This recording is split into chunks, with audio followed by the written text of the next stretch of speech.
In today's video, I'm going to show you guys my favorite fires to start, whether it's cold, hot, rainy, sunny. I'm going to give you guys the pros, the cons, the upsides, the downsides, and everything in between. So what I've got before me is called a Dakota fire hole. Now, traditionally, these are built not this way. You would have a hole here, and then this would still be covered with dirt, and you have a ventilation hole coming in through here. Now they can be built with one ventilation hole, or they can be built with multiple. You can have one here, one here, one here, blah, blah, blah. You could have 4. You just wouldn't be able to stand that close because the ground would probably cave in. For some reason, this is credited as being a smokeless fire. It's really not. It's still gonna smoke pretty good. The major upsides of the Dakota fire hole is that they're very safe. The likelihood that a spark is going to jump out of this thing and catch this forest on fire is extremely low. They're very easy to build most of the time. If you have very dry dirt, that can be an issue, like what we've encountered today. That this is recessed into the ground quite a ways. So if I wanted to put a pot over this, it would be extremely easy. If I had a grill grate, I could move this dirt to the side and then have a nice flat surface to cook over with this fire. A couple downsides to them. You have to dig a hole, which is kind of hard, especially if you don't have proper digging tools. If it is cold out, I would never even think about doing this. If it's very cold, what you'll encounter here is that because this is down in the dirt a little bit, that dirt is gonna be cool. So instead of being able to get oxygen all around that fire and really get it going, that fire, when it's first starting, is gonna be surrounded by cold dirt. And so getting a Dakota fire hole started is usually pretty difficult. All in all, I would say Dakota fire holes, if I had to rank them, I'd give them a solid 5.5 out of 10. I think that's a fair rating for them. They're good in some circumstances, they're terrible in others. They won't always work, but when they do work, they tend to work pretty good. Unless you really need a Dakota fire hole, all of this is unnecessary. Now, in all the research I've done about Dakota fire holes, I've heard that they were made by the Dakota Indians, which inhabited the Dakota region of America, and that they like to use this method of fire so that other tribes wouldn't see the smoke from their fire and come kill them. I don't know if there's any truth to that, because you saw there's plenty of smoke coming out of that thing, and I've never made one of these things smokeless. Now, me personally, if I knew there was somebody tracking me down trying to kill me, I don't think I'd spend an hour and a half digging a hole and then starting my fire. I think I'd just start my fire, get done what I need to get done, and then move on. So this is the Swedish Torch.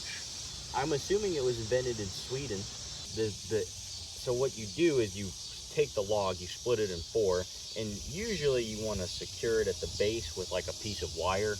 I didn't feel like going and grabbing a piece of wire, so I just kind of smushed it together here. And it's supposed to start in the middle and kind of work its way outward, like it's doing. It's catching over here, like it's supposed to, but it's just not really getting enough air right now.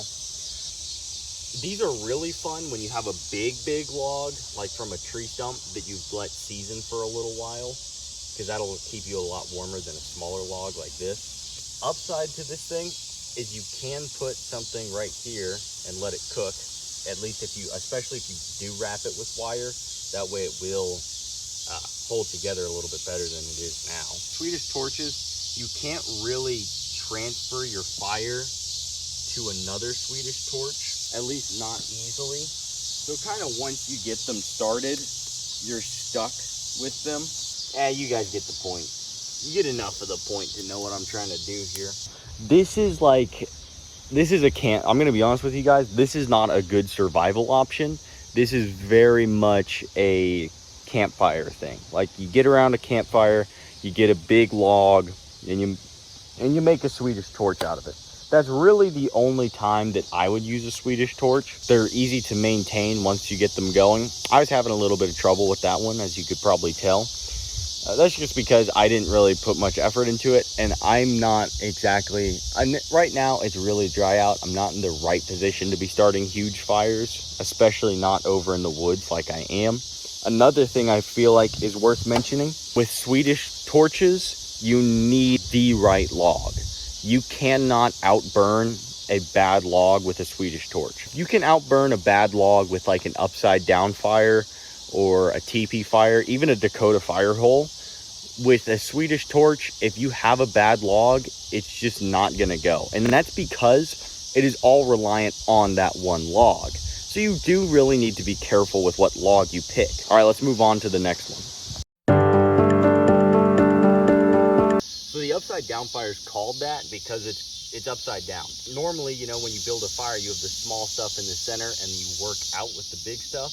This has all the big stuff at the bottom and then the small stuff on top. The way this works is your smaller kindling burns, and then as this thing burns, all your coals fall down onto these logs and it starts feeding those coals lower and lower. So by the end of it, on top of your logs, you have a huge bed of coals.